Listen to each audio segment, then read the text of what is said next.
And thanks for inviting me here to take part in this conference. So I think, yeah, the origin of life is one of those fundamental questions that really catches people's interest. It's kind of a different and difficult area of science to study because, we can't ever really go back and find out what really happened. So the best that we can really hope to do is come up with plausible pathways that provide reasonable explanations for how life might have got started on the early Earth. And so I think one of the best ways of doing that is basically by extending the approach of synthetic organic chemistry and just sort of building structures that behave like simple cells, or at least what we with our limited imaginations think simple cells or the first cells might have looked like.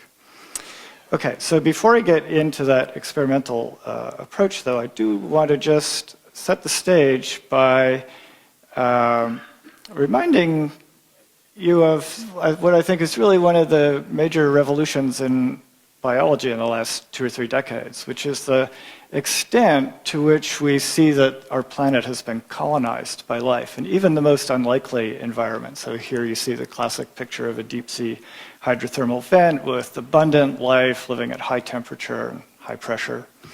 There are these acidic systems, Rio Tinto, but also acid mine drainage sites going down to essentially pH of 0. They're not sterile. Indeed, there's abundant life. Here we see life in the rocks, this layer of cyanobacteria under the rock crust. But of course, we also know that there's life kilometers down in the crust and in porous rock. So really, everywhere you can imagine that life could adapt and spread, it has. So the point of all this, though, is that this tells us about the adaptability of life. It doesn't really say anything about how life got started. And the real issue there is what are the range of conditions that would have been compatible with the very beginnings of life, that transition from the chemistry of the early Earth to the simplest and first biology. And to me, coming from a background in biology, that key step is the emergence of Darwinian evolution. So the question really is, how do we get a chemical system to start exhibiting Darwinian evolutionary processes and thus behaving like biology? Okay. Now, that question has also really been set into a broader stage through the just incredible recent advances in astronomy, and so the detection of exoplanets by many different methods now, but most recently and most amazingly through the Kepler mission, which has now a candidate list of over 1,200 new exoplanets. The extrapolations from the statistics of the Kepler findings suggest that in our galaxy alone, and I don't think I have a pointer here. Is there a... It's on the remote thing, which... Did you steal the remote, Craig? Wait a minute. Wait. I got a present. Oh, there it is. I got a present. I want to... No, I want to try this. Okay, all right, but I got this as a present, and I want to see how it works. Ooh, yeah. New blue laser pointer, really cool. Okay, so in our galaxy alone, the extrapolations are that there could be on the order of 500 million Earth-like planets orbiting Sun-like stars. And I think we just all would really like to know, if there's life out there, or are we alone? Did life only start here?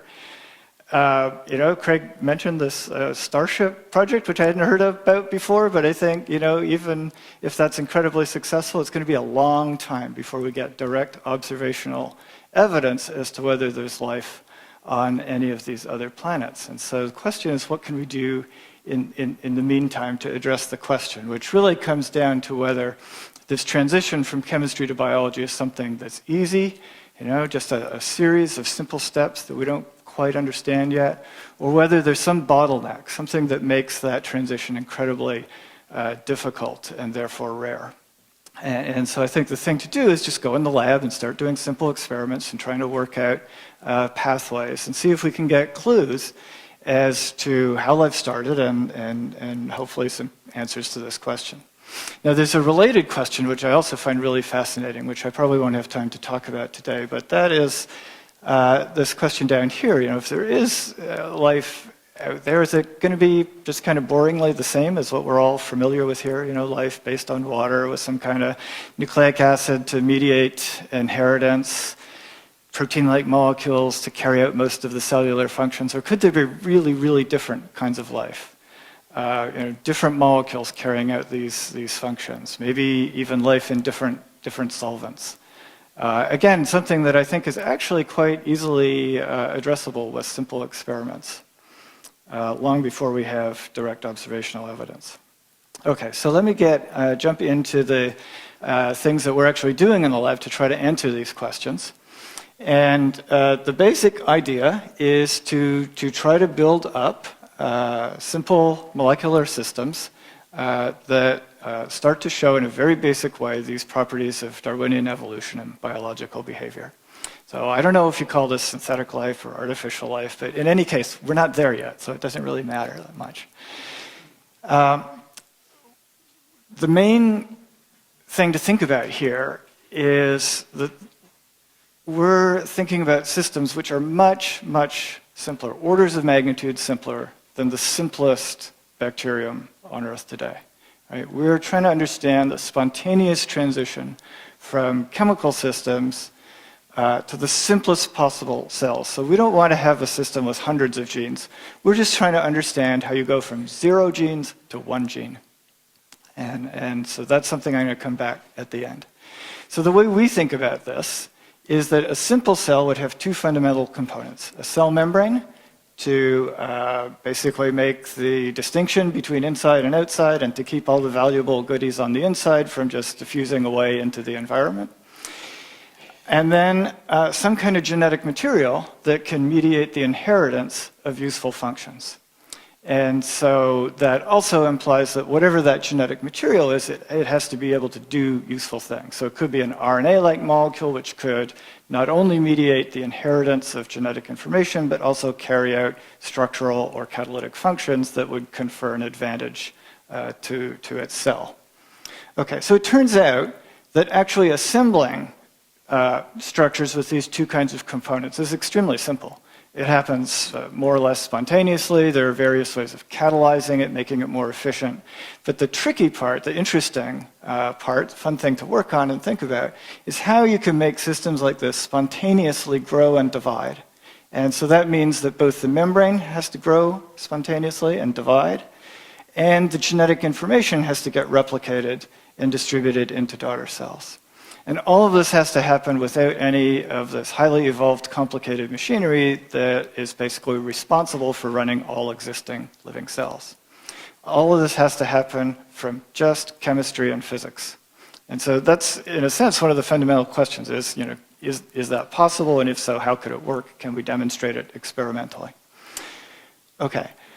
So before I go into the specific experiments, then the basic idea is that if you had a system where a cell can, protocell, simple cell can grow and divide, this makes a cycle. As you go through this replication cycle, you'll explore more and more of sequence space. Eventually, some sequence that does something useful should arise. And as soon as a heritable sequence emerges that confers an advantage to its host cell, it should start to take over the population. That change in the genetic structure of a population is essentially the definition of Darwinian evolution, and that's what we would really, really like to see in the lab, ultimately. Okay. So what I'm going to do is, in the first part of the talk, focus on the membrane system and explain a very simple pathway that allows very primitive, simple membranes to grow and divide in response to physical changes in the environment. And then I'll say a little bit about our approach to the problem of replication of the genetic material. And my colleague Jerry Joyce over there will talk about one approach tomorrow. I'm going to talk about a more chemical approach. And if either one works out in the end, we should be able to combine these and generate simple living systems. Okay, so what can we make these primitive cell membranes out of? So we don't want to use the kinds of molecules that make up our membranes today. Okay, modern cells use complicated components that make membranes that are good barriers, and that means that cells, because they make machinery to get molecules across the membrane, have total control over everything that goes in and out of the cell. In a primitive state, that's not what you want at all. You want primitive cells to be able to take up molecules from the environment, and that means that molecules have to be able to get across the membrane. So the solution to that problem is actually very simple and satisfying in a way. If you make the membranes out of much simpler components, such as fatty acids, like you see here, the membranes have very different properties, which are more appropriate to what you'd like to see in a primitive kind of cell. These fatty acids are what we use as our typical convenient lab model systems. This shorter chain saturated fatty acid is a more realistic basis for what you might find on the early Earth. In any of these cases, if you just take the fatty acid, dissolve it in water, shake it up with some buffer, they self-assemble into beautiful bilayer membranes that close up into these wonderful vesicles. Here you see a large vesicle with smaller vesicles inside it. Okay, so those membranes, as I said, have very different properties from normal membranes, and I think we're going to need the lights down for this and several of the coming slides. But I just wanted to show you an animation that was generated by Janet Iwasa in my lab to illustrate some of the dynamic properties of these membranes. So there's a lot of motion. There's thermal fluctuations. If we look in cross-section, there's a bilayer membrane, but okay, I hope you can see, yeah. So there's a lot of dynamic behavior that you don't see in modern membranes based on phospholipids. These molecules are constantly flip-flopping from one side to the other. They're entering and leaving the membrane. And all these exchange processes play an essential role in the ability of these primitive membranes to grow and divide in several different ways. Okay, so how can we look at this issue of replication in these simple membrane systems? So for many years, when we first started studying this, we were actually kind of terrified of the complexity that you get when you do just shake these fatty acids up in water. You don't just get nice, uniform, single-layered vesicles. You get a real mess, right? There are tiny vesicles, big vesicles, compound vesicles, multiple bilayers in the walls here. And studying a heterogeneous mix like this is kind of problematic. And so for a long time, we tried to simplify everything, make everything controlled and homogeneous and well-defined so that we could do simple experiments and understand what was happening. And that led to some proof of principle, but highly artificial ways of driving growth and division. It wasn't until I got a really talented, really brilliant graduate student in the lab that we actually came back to this kind of system. And so when Ting Zhu came to the lab, he said, I think we could take mixtures like this and just sort out vesicles of roughly the same size and make a relatively homogeneous population that we could actually study. And he proposed a simple way of doing this, and I told him that would never work. It sounded impossible to me. He came back 2 days later and showed me beautiful pictures like this. And so that's I love having students like that who will just follow up on their ideas and show me I'm wrong. So what you see here are vesicles that are about 4 microns in diameter. They typically have multiple bilayers and often smaller vesicles inside. But they're relatively homogeneous. So now we can do a simple experiment. Just look at these in the microscope, add more food, meaning just throw in extra fatty acids, and watch how they grow. So we don't have to use any of these indirect fluorescence or light scattering approaches. We can just watch. And of course, what we expected was that, well, these are spherical vesicles. They should probably just grow by just turning into bigger spheres, or maybe they get a little elongated if the surface grew faster than the volume.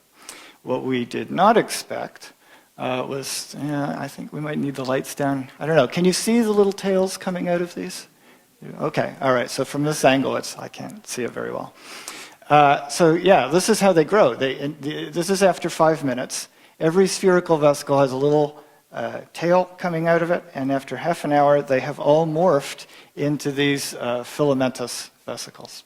And I want to show you a movie. This is not an animation. This is a real time, not real time. This is a speeded up video, micrograph. And for this, we really will need the lights down further because it's a little bit faint. Okay, so again, now we're looking at a single vesicle. We add more food, and if I can start the movie. Yeah. You should be able to see a faint filament fluctuating around here. Over time, the parental vesicle gets smaller as its material is distributed into this growing filamentous structure. And after about half an hour, you see this long, branched, thin filament. So that's how growth actually happens when you do it in a very simple way. And so this phenomena was totally unexpected, raised lots of interesting mechanistic questions that we've been looking at, but which I don't really have time to go into today. But in addition to those questions, it actually solved what was the hardest problem of getting the cycle to go, which is division. We had to go to great lengths to get spherical vesicles to divide into smaller daughter vesicles. These filamentous structures are so fragile that the slightest agitation or mild shear forces in the solution will trigger division. And so I'll just show you one example of that here. So there's an interesting physical instability here. You see this sort of bead on string morphology. But eventually the filament will just snap in response to gentle perturbations in the fluid. And so that's a really easy way of making a cycle of division. Now you grow into filaments, gentle agitation causes division, so you can think about wave action on a shallow prebiotic pond, for example, and that cycle can be repeated. Now there are other ways that division could happen, and so I just want to show you another movie. This is a little bit more dramatic. We don't really know if this is prebiotically plausible. This is a photochemically driven process. You see this, again, this purling instability, and then over time, driven by the photochemistry here, the individual beads separate from each other and drift off. So this is a way of dividing into a large number of small daughter protocells. Okay, so in both cases, we have a cycle. You add food, you grow into a filamentous intermediate, division into small structures. These can, again, over time, can grow larger and grow into filaments. You can go through this cycle indefinitely. Okay, so we think that's a pretty simple and robust process that more or less takes care of this problem of how the cell membrane could grow and divide in response purely to physical fluctuations in the environment. So then the harder part is the question of the genetic material. And how could that replicate? Okay, so just to remind you, we really need some kind of genetic material. It doesn't necessarily have to be a nucleic acid, but we're pretty conservative, so we're sticking with nucleic acids for the time being. We need it to code for heritable functions, right? And so we need a way of replicating it so that as the host membrane vesicle grows and divides, these sequences can also replicate and be distributed to daughter cells. So there are two general approaches to solving this problem of replication. One is enzymatic catalysis. And so you can think of, for example, an RNA molecule that's an RNA polymerase that could catalyze its own replication, or the replication of its own kind of sequence, and lead to an autocatalytic amplification. So Jerry Joyce is going to talk about this approach tomorrow, at least in part, I hope. And what I'm going to talk about is an alternative approach, which, if it works out in the end, might provide a simpler and more gradual transition from chemistry to biology, so this is the question of whether there are just purely chemical processes that might drive replication. Okay. Now, no matter which approach you take, there are two fundamental considerations. Okay. There are two thresholds that have to be overcome. The rate of synthesis has to be greater than the rate of degradation. Okay. So you can't go arbitrarily slow. And the accuracy of that copying chemistry has to be good enough to get over the eigen-error threshold. We want to transmit useful information, and so the error rate has to be low enough to allow that to happen indefinitely. Okay, so here's another one of Janet's animations, just to emphasize what we're after in this chemical system. So we want to have template strands of, RNA or some related polymer floating around in solution with activated building blocks that just find their complementary bases and click into place and gradually build up a complementary strand. And then we need some mechanism, presumably thermal denaturation, to pull those strands apart and allow this to happen again. Okay, so how can you actually do this? So this was a problem that was actually worked on for several decades by the late Leslie Orgel and many of his students and colleagues, again, including Jerry Joyce. And as in the case of the membrane-forming building blocks, the building blocks that are used by modern biology, the nucleoside triphosphates, are not appropriate for a primitive cell. And Leslie recognized that and studied, in large part, activated analogs such as this. They're much more intrinsically chemical reactive, so they can polymerize spontaneously on a reasonable time scale. There's another consideration that I find very important, and that is that these modern building blocks are highly charged, extremely polar, so they can't leak out of cells, but they rely on extremely good catalysts. In a primitive state, you want something less polar, such as molecules like this, so that they can get across membranes spontaneously. And again, more activated, so that you don't need such good catalysts, or maybe you don't need any catalyst. Okay. Now, it would be really nice and simple if we could just start with RNA. And maybe we can, but we don't really know how to do that at our current level of knowledge. And the replication of RNA has a number of intrinsic difficulties. One is, which hydroxyl are you going to use here to make the linkage to the next base, right? And typically when you do these experiments, you get a mixture, and that just seems very problematic. There's also effects of the bases. So copying G's and C's tends to work pretty well. Copying AU-rich sequences is slower and can be actually quite difficult. The accuracy of the copying is not really quite good enough. And there's another problem with RNA itself, which was even if you succeeded in copying a sequence and making a duplex, those duplexes are so thermally stable that it can be extremely hard to get the strands apart. So in view of all those problems, which we don't really know how to approach at this point, what we've decided to do is sort of step away from the strict considerations of what we'd like to start off with prebiotically and just look at some model systems and try to see if we can learn some general principles that might either lead us to an artificial replication system or maybe give us some clues as to how to actually go back and replicate RNA in a chemical way.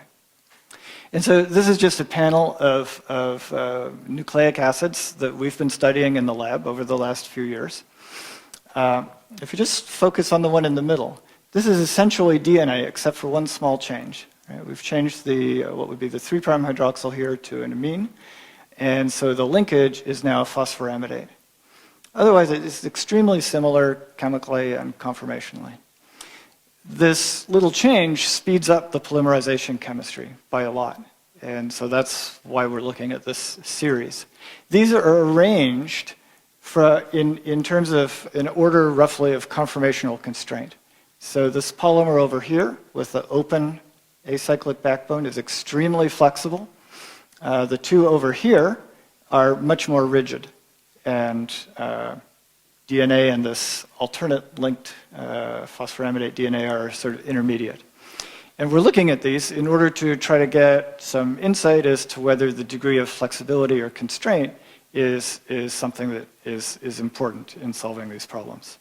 Okay, so I don't have time to tell you about all these different polymers. I'm going to focus on this one over here, where we've made the most progress. And we decided to concentrate on this initially for a few different reasons. So here is one of the 4 standard building blocks for this 2' amino system. One thing that's nice about it is that this, the rigid sugar structure holds the nucleophile here, the amine, away from the electrophile, this phosphorus.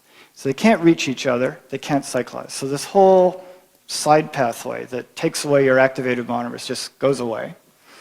In the natural RNA system, the normal bias is to make 2,5 linkages. So we thought, well, let's just go with the flow and do what nature's trying to do anyway, and make polymers like this and see if it works better. Also, these kinds of duplexes are known to melt at lower temperatures, so we thought it might solve the problem of strand separation, or at least make it easier. Okay, so it took us a while to make these things, but once we did, we could start to look at how they polymerize on different kinds of templates. And so this is one of the first results. So here the template is essentially this string of Cs, and what we're looking at is a primer annealed to this template, and we're going to add a bunch of Gs onto this template. So here's the activated monomer, we add it to this primer template complex, and we look at the synthesis of the elongated primer. And so here's a time course of the reaction. It looks pretty much like an enzymatic DNA polymerase reaction, but there's no polymerase, it's just chemistry. Okay, so after 12 to 24 hours, you have pretty much full-length copied template. So the good news is the chemistry looks great. If we could copy arbitrary sequences this effectively, we'd be done. We'd be ready to start putting this kind of chemistry into vesicles and evolving new functions. So unfortunately, it's not that simple. This works really well with Gs and Cs, as in the case of RNA. When you try to copy As and Us, it basically doesn't work. Okay. So then you have to start asking, well, what can you do to solve these kinds of problems? And there are also fidelity issues. So we can look at, well, we could change the nucleobases. We could try to, play around with the chemistry of those recognition modules. We can explore all the different backbones and see if, for example, a more constrained backbone might position things more accurately and lead to faster and more accurate chemistry. We can try to do less chemistry by putting in preformed building blocks. Or we can give up and let Jerry solve the problem with a good catalyst. Okay, so the first thing we did is just go back to the fume hood and start making analogs. Okay, so here's the problematic base pair. And I just want to go through this quickly just to show you the kind of the course of the thinking and what happens as you go through this cycle of experiment and thinking. So you look at the AU base pair, it's obviously weaker than a GC base pair, in part because it's only got 2 hydrogen bonds instead of 3.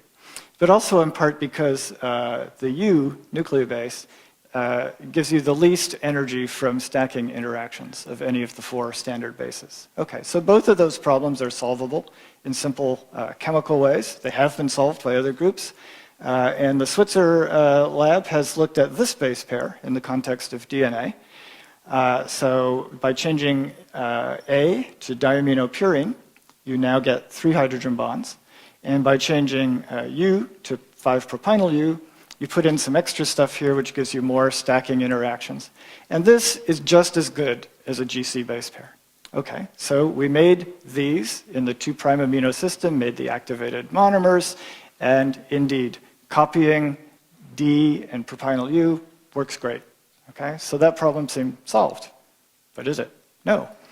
Turns out that when you make this modification, you're changing all of the electronic properties of the bases, you're changing the pKa of this group, it ionizes more easily, the fidelity goes to hell. So it's actually worse in terms of accuracy by a lot. Okay, so now what do? We have to go back to the drawing board. The drawing board is really easy. With ChemDraw, you can draw these things in 5 minutes, and then 2 years later, you get to do the experiment after you've made the molecules. Okay, it wasn't quite this bad in this case. We've started to look at and get very excited by this very simple modification, just changing this oxygen atom to sulfur. This has been studied by several groups, in fact, by Doug Turner's group, I don't know, 10 or 20 years ago. This is known to make a stronger base pair. And in fact, it's quite dramatic. And so we see that when we make the activated monomer of 2-thiou, that we get much faster replication. The pKa problem should not be worse. In fact, if anything, it should get better. Just sterically, this is known to weaken wobble base pairs. And so we're thinking or hoping that this simple modification might solve both the rate and the accuracy problems. It has the added virtue of maybe being prebiotically plausible in a sulfur-rich environment. So we'll see. So this is kind of the way these chemical experiments evolve in the lab. Okay, so it'll probably take us a while to work out a complete replication system, but meanwhile we can use what we've learned to go back to the vesicles and ask questions about compatibility. Can we actually put all these things together? And so we can do these simple template copying experiments where we put the primer template not floating around freely in solution, but inside these fatty acid vesicles. Okay, so here the experiment is to add monomers to the outside, so they have to diffuse spontaneously across the membrane, no transport machinery, just spontaneous physical changes, get to the inside, and then do the chemical copying. Okay, so the panel over here is what I showed you before. This is the reaction in solution. The panel over here is with an encapsulated primer template, and you can see the time course is a little bit slower, reflecting the added few hours it takes for these monomers to get across the membrane. But at the end of the day, you still have full-length template copying. So that was extremely encouraging, and it's motivated us to continue the search for a chemical replication system, because now we know if we can do it, it will be compatible with the membrane system, and we can then start to think about such interesting questions as what might those first selectively advantageous functions have been. What kinds of new functions could emerge spontaneously that would drive competition and allow the emergence of Darwinian evolution. And so I just want to tell you one short story. Again, the work of a really brilliant graduate student, Itai Buden, in the lab. And this came from actually a consideration of a larger evolutionary transition from the primitive fatty acid-based membranes that I've been talking about up to more modern membranes based largely on phospholipids as well as sterols and all the other components. So the primitive membranes, as I've said, are very dynamic. They let polar molecules get across. They have exchange processes that allow for growth and division. And modern membranes don't have any of those properties, right? They're much more static structures that rely on evolved machinery to carry out those functions. So how do you get from the primitive state to the modern state?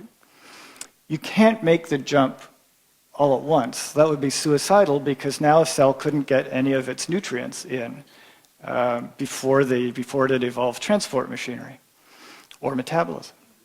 So it seems logically that you have to go in a stepwise process. And so an early stage ought to be a membrane made mostly of fatty acids and perhaps doped with a very small amount of phospholipids, which you can imagine being synthesized in the cell, for example, by a ribozyme. So, okay, that's fine, but what we couldn't really understand is what selective advantage would this confer? Right, if a cell could make a little phospholipid, okay, it would go in the membrane. It probably wouldn't change the properties very much, but if it didn't confer an advantage, it wouldn't take over the population, and it wouldn't initiate this series of transformations. So, of course, the answer came from doing an experiment. And what Itai did was just to make vesicles that were mostly fatty acids, but doped with small amounts of phospholipids, and then just look at their properties. And the results were really extremely dramatic. So these vesicles with a little phospholipid are perfectly stable on their own. They just, they look normal. They don't do anything strange. But as soon as you mix them with vesicles that are just fatty acids, these guys start to grow, and the fatty acid vesicles start to shrink. Okay, so this is a real result of these exchange processes I've been talking about. And mechanistically, This is because phospholipids allow membranes to hold on to neighboring fatty acids for a longer period of time. The result, when you look at this in the microscope, is shown down here. So here's one of these initial vesicles with 10% phospholipid, mixed with a large excess of pure fatty acid vesicles. And over the course of 2 or 3 minutes, you see this transformation into, again, this filamentous morphology. So we could drive the same cycle of growth and division, growth into a filament, agitation, causing division, to give us a cycle. And this would be driven by the ability, could be driven by the ability to make phospholipids. Okay? So making phospholipids from activated precursors is just a single-step, simple acyl transfer reaction. Lots of ribozymes have been evolved in the lab that do that kind of chemistry. It shouldn't be an issue. So if you grant that that could happen, there's an interesting series of consequences. So as you've seen experimentally, phospholipids can drive the growth of fatty acid vesicles, implying that there would be an incredibly strong selective advantage for any primitive cell that could start doing this. Of course, that cell, its progeny, would take over the population, but now the entire population would be composed of cells that are making a little bit of phospholipid. Okay, so then the only way to grow by eating your neighbors is to make more phospholipid than they do. So that would lead to an evolutionary arms race favoring cells that make more and more and more phospholipids. At some point, the permeability of those membranes starts to decrease, so it gets harder and harder to import stuff you need from the environment.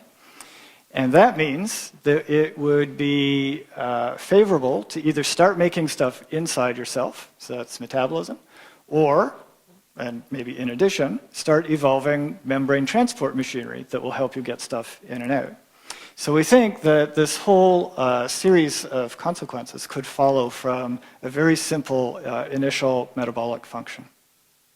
Okay, so then just to sum up, from all these simple experiments, what have we learned? And I think there are 2 really general lessons. So the first is that we've seen just an amazing number of completely unexpected but very simple physical phenomena. For example, the way these vesicles grow is a complete surprise. The permeability of membranes to charged molecules was a surprise. And there are many other examples that I could go into. The second lesson is something I think we're being driven into reluctantly, which is that we always start off trying to make simple, constrained, well-defined systems. And they don't usually work very well. And then as we learn how to relax the constraints appropriately and work with systems that are messier but more natural, things actually start to work a lot better. That's certainly been the case in the membrane system, and I think it's going to turn out to be the case with the problem of nucleic acid replication. Okay, so let me just end with something that's a little bit more speculative. This is a figure from a recent Scientific American article that I wrote with Alonso Ricardo, who was then in the lab. And so this just gets to, based on the chemistry and the physics of the systems that we've been studying, what are the implications for the appropriate environments? Could there be places on the early Earth, reasonable places, where all of this could happen? And what would a cell cycle really look like in the beginning? So the basic idea is that you have a fundamentally cold environment, either Arctic or alpine, but in a volcanic landscape. So there are localized sources of heat. And that can set up convection cells, where cells would be cold most of the time, but every now and then get entrained in a plume of hot water. And so the idea is that the template copying the genetic material, goes well at low temperatures. So that can happen slowly in the cold. Then you make a duplex inside a vesicle, which can also grow under these conditions. A brief exposure to very hot conditions will lead to strand separation. Also leads to an influx of raw materials as the permeability goes up. And then division as a consequence of gentle shear forces gives you now replicated daughter cells, which can go through the cycle again. So from what we know about these membranes, this has to be a freshwater environment. You can't have too much calcium or magnesium around, or all the fatty acids precipitate. We need a heat source for strand separation. I don't think it can be something like the day-night cycle. I think it almost has to be something more like geothermal heat that will give you transient exposures to high temperatures. And so I think this is clearly very speculative, but it's a way that we can at least get some clues about potential early Earth environments that would support the kind of chemical systems we've been looking at. And so obviously we're hoping in the years to come to be able to demonstrate more and more of this cycle and eventually watch new functions such as this acyl transferase activity emerge spontaneously in the laboratory. That would be the real ultimate goal as far as I'm concerned. Okay, so I've tried to mention the key contributors as I went along. Certainly Itai Budin and Ting Zhu played a major role in the vesicle work, along with Sharif Manzi earlier on. On the nucleic acid side, a large number of talented students and postdocs have been essential. Craig Blaine, Alonso Ricardo, Shenglong Zhang, Jason Schrum, Ben Huberger, Na Zhang's our local NMR expert, and many others. And thank you for your attention.